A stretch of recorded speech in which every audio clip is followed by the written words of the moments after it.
sa 1,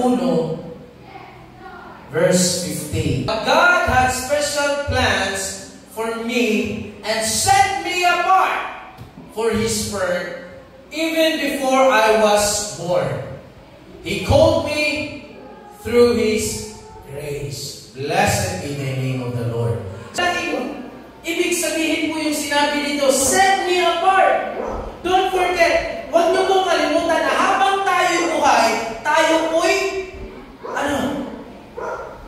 binabago ng Diyos. Kaya, hinihiwalay po tayo ng Diyos sa mga nakasanayan nating ginagawa na makamundo. Hello?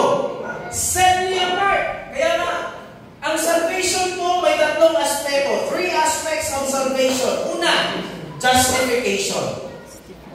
Yun nga, yung binabago tayo ng Diyos. Pangalawa, sanctification. Na habang buhay ka at humihinga ka pa, hinihiwalay ka araw-araw ng Panginoon. You are being separated by God sa mga nakaugalian mo noon na hindi naman nagbibigay kaluguran sa Panginoon. Amen po ba? Kaya sabihin mo sa katabi mo, magbago ka. Magbago ka. Alam mo ba, nasabi doon na, hindi ka pa nabubuhay sa mundo, pinili ka na ng Diyos?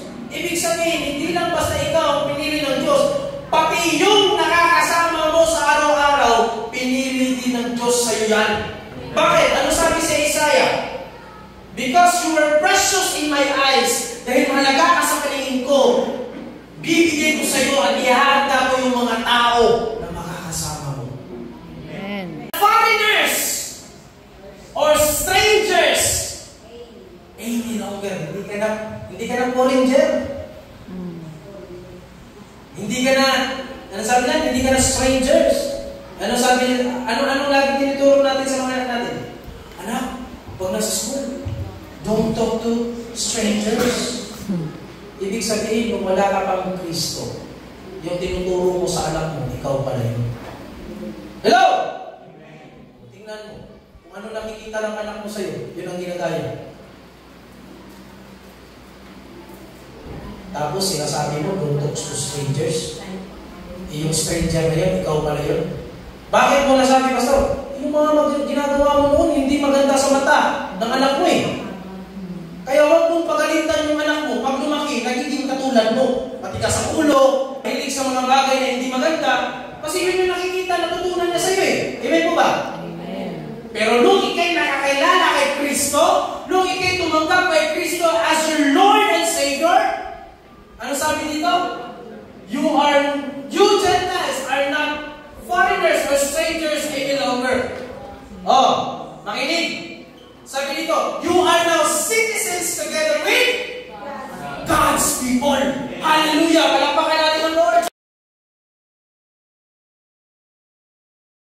Ang Panginoon ay hindi madamot. Ang Panginoon ay laging gumagawa para sa ikabubuti ng bawat isa sa atin.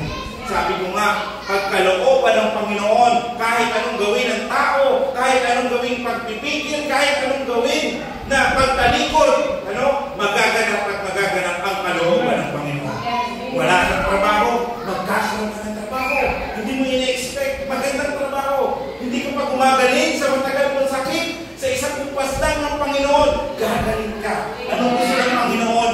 Magpakatatag ka at patuloy kang magtiwala at magtiis. Dahil ang pagpapala, naka-schedule na.